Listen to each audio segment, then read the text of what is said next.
Despite a very short career, metal guitarist and songwriter Randy Rhoads made a huge impact in music before his untimely death in a small plane on March 19, 1982. We're going to take a look at the life and death of Ozzy Osbourne's guitarist in this special accident investigation of Taking Off.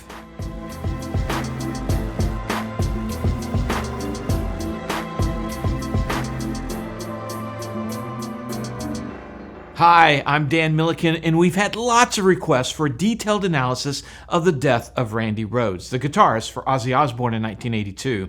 It would really help us if you click that subscribe button, but even more is to watch our videos. It really helps us a lot. We've got a John Denver analysis you can check out, also Buddy Holly, Patsy Cline, and more. We've got an accident investigation playlist if you want to check those out. And I'd like to thank our sponsors who make this happen, like FlyingEyesOptics.com, glasses and sunglasses that fit incredibly comfortably under headsets and helmets. 10% off using our code TAKINGOFF, all caps one word. More details in the description below and on all our sponsors. And real quick, Christy and I do a podcast. We just started it, and a recent episode goes into this Randy Rhoads crash with a lot more info and some disagreement on some of the blame between Christy and I. So go to takingoffpodcast.net. All right, let's get some background on Randy and find out who he was, and then get into the crash. Randall William Rhoads was born in 1956 in Santa Monica, California, to parents that were music teachers. Along with his brother, inspired by listening to the Beatles and the Rolling Stones, the boys would imitate their performances until he began folk and classical guitar lessons at the age of 7 at his mother's school. As he got into rock guitar, he started training with another instructor that his mom lined up, who eventually had to stop because, as the instructor informed Randy's mother, the child's skill had far surpassed his own. He had nothing left to teach. Randy's guitar work was laid on the foundation of music theory taught to him by his mother on the piano. And throughout his teenage years in Burbank, California, he was part of many bands and continued perfecting lead guitar. But it was July 11th, 1971, that was the turning point for young Randy. He went to an Alice Cooper concert. Something clicked, and Randy was never the same. And it was shortly after this that Randy, with his best friend Kelly Garney, formed Quiet Riot that had some regional success. But Garney and the lead singer never got along, and eventually the singer had to go. And in 1979, former Black Sabbath vocalist Ozzy Osbourne was in LA trying to create a new band after leaving Black Sabbath. And a friend of Randy's coaxed him into auditioning, and he finally did, just to get the friend off his back. And there have been lots of stories about that audition, from Ozzy being drunk or stoned, but the end result was that Randy did eventually get the job. Unfortunately, then when Randy traveled to the UK to start the work, he was handcuffed and put right back on the plane to the US because he didn't have a work permit. A lot of effort ensued to get the right paperwork, and Randy eventually flew back to the UK to join Ozzy's band. For a short time, Randy even lived with Ozzy and his then wife, Thelma, and their 2 kids. The new band was named the Blizzard of Oz. Okay, I better level with you. I was in high school at the time of Randy's death. I grew up in a Christian home, very sheltered, and we were not allowed to listen to stuff like Black Sabbath. And I wasn't one of those kids who secretly found cassettes and albums and listened when my parents weren't there. I had leaned into the early days of Christian rock and never had a desire to listen to the secular metal. But I do play a bunch of instruments. I studied music in college, and I have a good deal of music theory under my belt. And as I researched Randy for this video, I was honestly blown away by the young man's talent. A lot of my elders, especially in the church, would cover their ears and call it noise. But listening to Randy's music reminds me a lot of classical music, just done with a metal style, and it's actually quite brilliant. Sure, I've heard Crazy Train, but not until watching a video on Randy doing it live did I really come to appreciate the young man's talent. Actually, watching that video, in my amateur opinion, Randy had the most talent on that stage. Okay, Ozzy had his new band, and their first album, he named it The Blizzard of Oz, and they went out on tour. And some of the Guys were upset that the band now became just the album name, and the name of the band was really Ozzy Osbourne. And after that success, the second album, Diary of a Madman, was recorded. In 1981, Rhoads was voted Best New Talent by readers of the magazine Guitar Player. And during a brief trip home, Rhoads reunited for a one-off show with Quiet Riot, but when Ozzy's manager, Sharon Arden, found out, she told him not to do that again. And then before the U.S. tour, Sharon fired the bass player and the drummer. And then Tommy Aldridge was brought in on drums, and Rudy Sarzo, Randy's friend from Quiet Riot, was brought in to play bass. Shortly after, Randy started talking about leaving the band to pursue a classical music degree in college. Ozzy later confirmed in a documentary that had Randy lived, he would have soon left the band for college. Bob Daisley, the fired bassist, reported, and this is total hearsay, that Tommy Aldridge had told him that Ozzy punched Randy in the face 2 weeks before the crash at breakfast when Randy had talked about leaving. Take that for what it's worth, but I couldn't find any public statement backing that up from Aldridge. But if you have better sources, post them below in the comments. I'd be interested in finding out. All right, by the time of the tour, one thing seems clear. Randy's mind was made up to leave. In addition to the college dream, Randy was frustrated by Ozzy's constant drug and alcohol abuse, which was making life on tour extremely difficult. Ozzy would not make it up on stage sometimes, and performances would have to be canceled. His manager, Sharon, had her hands full. Okay, that last concert was in Knoxville, Tennessee on March 18th, 1982, and the band was heading to a big concert in Orlando. They jumped on the tour bus and drove through the night. The bus was owned by the Calhoun Brothers Tour Bus Company. Ozzy stated later that he had chatted with Randy for a while that night during the drive and then went back into his room in the rear of the bus to sleep. Ozzy also reported that Randy's last words to him were about Ozzy's heavy drinking and how it would kill him one day.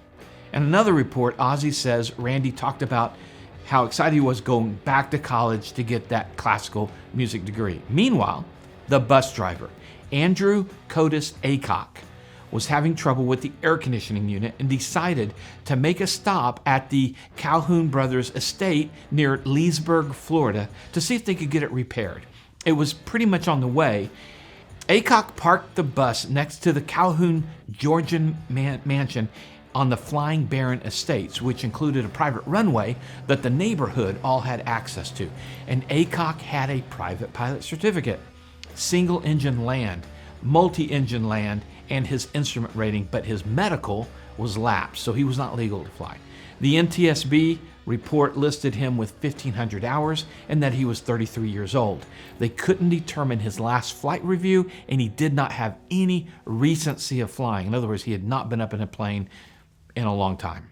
On that morning of March 19th, 1982, Aycock jumped in a 1957 Bonanza F-35 V-tail, registration November 567 Lima Tango, and owned by Mike Parton, who had not given any permission for the flight. Incidentally, it's the same kind of plane that Buddy Holly died in. Also, the plane had not been flown in a year and was out of annual. Aycock took tour manager Jake Duncan and keyboardist Don Airey up for a quick trip around the neighborhood. And Duncan testified later that on this first flight, Aycock buzzed the tour bus multiple times at treetop level in an attempt to wake drummer Tommy Aldridge. They landed without incident. Randy was afraid of flying, but wanted to take some aerial photos for his mother.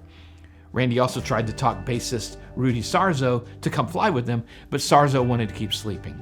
And he, along with tour makeup artist Rachel Youngblood, got on board for the second flight.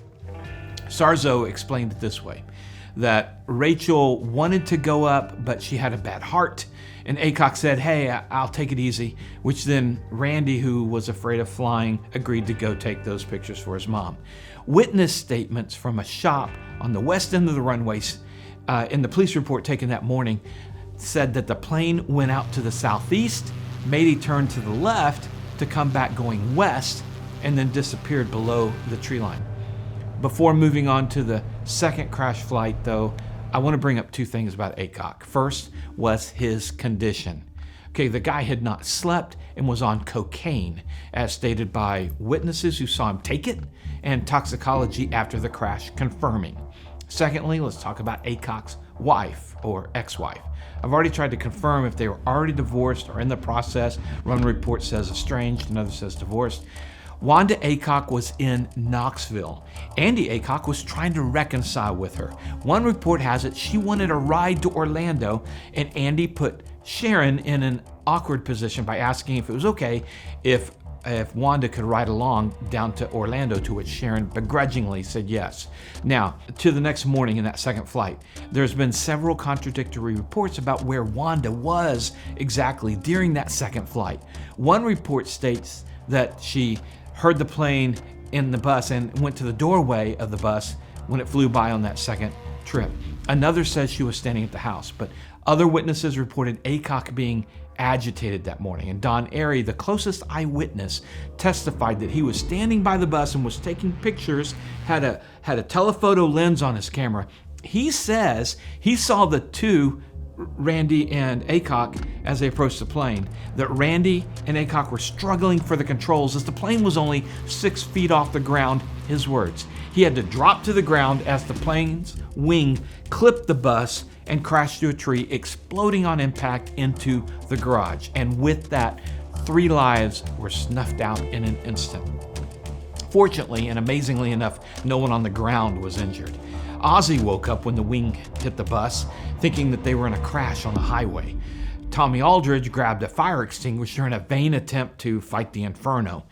Sharon talked about body parts everywhere. It was horrible. Sarzo believes that Aycock, upon seeing Wanda in the doorway of the bus as he was approaching it, impulsively decided to kill her. Airy's statement of seeing Randy struggle with Aycock moments before this backs it up, but it's also important to state, no one said, there was no testimony that there had been any argument, fight, or harsh words between Aycock and Wanda during the bus ride or that morning. It's interesting, in the hours and hours of research for this, there are a lot of people who believe the Aycock suicide murder motivation, and probably an equal number that don't believe that. At the end of the day, it doesn't really matter. Aycock shouldn't have been driving a bus, let alone a plane. Also worth noting, in addition to Aycock's medical being lapsed, he was also the pilot in another fatal crash 6 years before in the United Arab Emirates, flying a helicopter.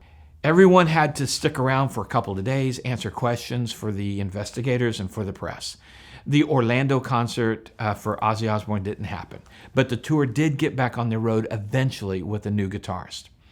In those 2 days near Leesburg, there were stories like from Sarzo walking around, finding a seemingly empty church near the hotel, and walking in, and one man was way up at the front crying uncontrollably. Sarzo said he was moved by the man's overwhelming grief. And then when the man cried out, "Why?" Sarzo realized it was Ozzy. No surprise to anyone, the NTSB ruled the cause was on the pilot. Now, you might speculate that maybe Randy struggling with Aycock caused the wing to clip, and if he just left Aycock alone, maybe they would have just done that low flyby.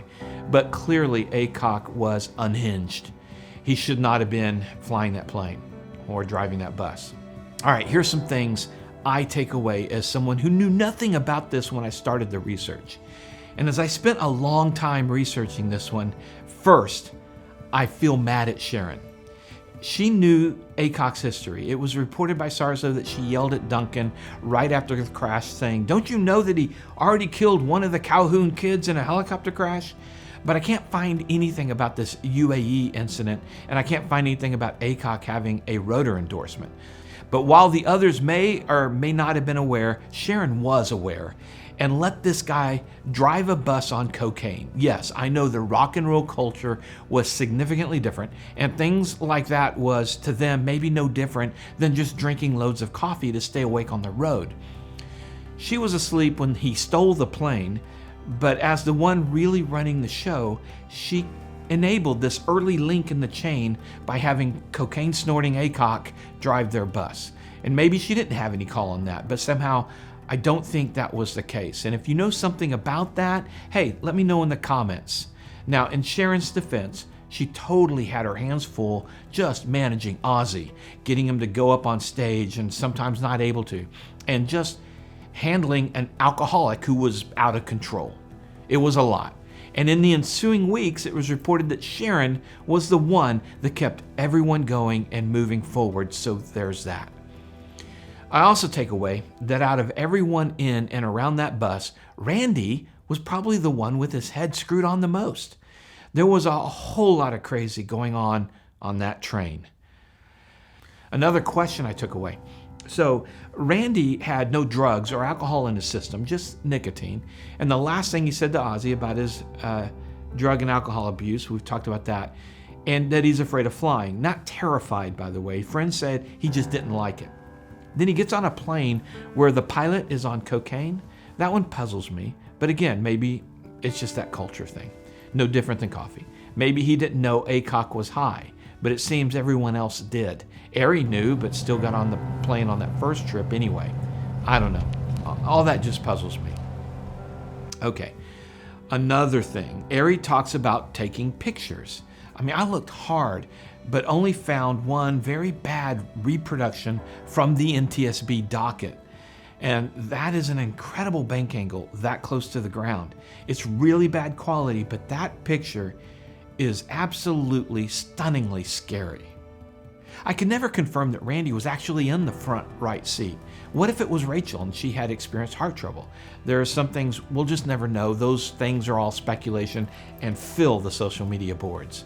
What we do know is that a pilot who should not have been flying stole a plane and killed 2 others with his action. All right, finally, here's one more takeaway for all of you non-pilots who might get on a small plane with a friend or relative flying. What can you ask? Well, you can ask the pilot if they're current. The FAA requires a certain amount of flying within the preceding 90 days to be able to take passengers on a small plane. They should be able to tell you their recent flying. You can ask if they're legal to fly, if they have the current certificate and a current medical. And you can ask if they've had time behind the stick in that particular plane or plane type.